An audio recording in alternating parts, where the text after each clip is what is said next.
Hey guys, we are back for another case of Encyclopedia Brown, Boy Detective.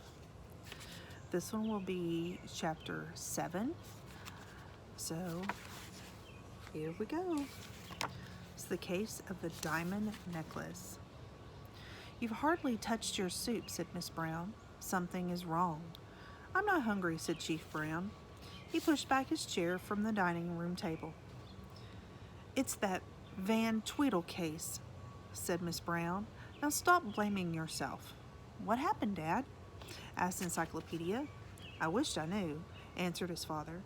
Last night I was at Miss Van Tweedle's yearly party for the community chest drive. I was guarding the diamond necklace. He drew back a deep breath. The necklace was stolen right out from under my nose. Miss Van Tweedle must have been afraid it might be stolen, said Encyclopedia. Was that why she asked you to guard it? Chief Brown nodded. She received an unsigned letter last week. It told her to put the $10,000 in cash behind the statue of George Washington in the park. If she refused to do this, her necklace would be stolen. Wow, exclaimed Encyclopedia. Is the necklace really worth $10,000? More, said his father. Want the facts? Encyclopedia closed his eyes, preparing for some hard thinking. Go ahead, Dad. Miss Van Tweedle planned to give the necklace away during the party. Chief Brown began.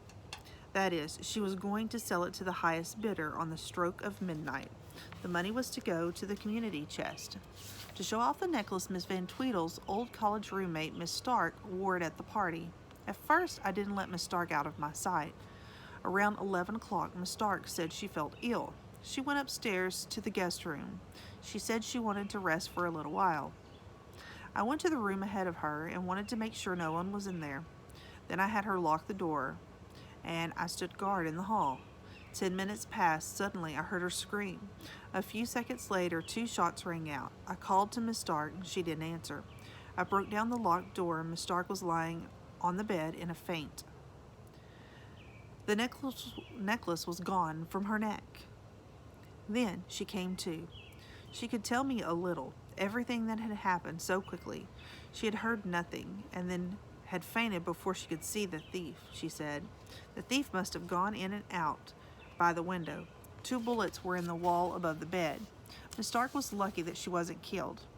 Encyclopedia's father finished speaking. A silence fell over the Browns' dining room. Then Encyclopedia asked one question. Was Miss Stark left alone in the room after you broke in? Chief Brown looked surprised at this question. He thought for a bit before answering. Let me see. I was with her all the time. Miss Van Tweedle came up to the room as soon as she heard the racket. Then the doctor came in. He took Miss Stark directly to the hospital. He never left her side. The hospital? Said Miss Brown. The poor girl, she must have been had a terrible scare. She was pretty badly shaken, said Chief Brown. The doctor ordered complete bed rest and quiet. She has to stay in the hospital until tomorrow. Good, said Encyclopedia, opening its eyes. There must be no time to lose. Her room must be searched before she gets back. Search for what? Asked Chief Brown. For the necklace, said Encyclopedia. And the gun. Leroy, exclaimed his mom. Do you think the thief would be so silly as to leave the necklace and the gun behind? She did, said Encyclopedia calmly. She had no choice. She? Gasped Chief Brown. Do you mean Miss Stark? What makes you think she did it? It's quite simple, said Encyclopedia. First, she tried to get the $10,000 out of her old classmate by writing a letter. But it didn't work, said Chief Brown. Miss Van Tweedle hired me to guard the necklace. The letter only made it tougher for Miss Stark. She didn't think it would, the Encyclopedia pointed out.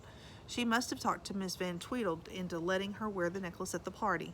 The whole idea sounds pretty weak to me, said Chief Brown. Think how fast Miss Stark would have had to work. She would have had to hide the necklace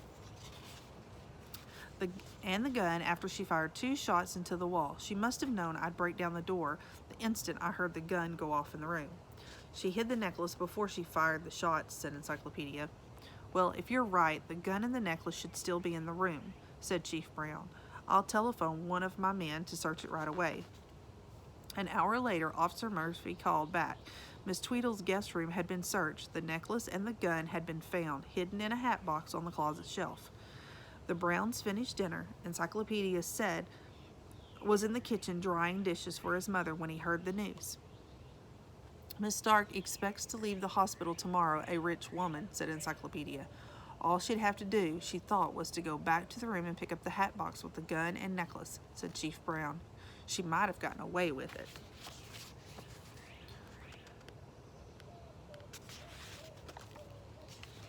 Encyclopedia. But every crook makes one mistake. What was Miss Stark's mistake?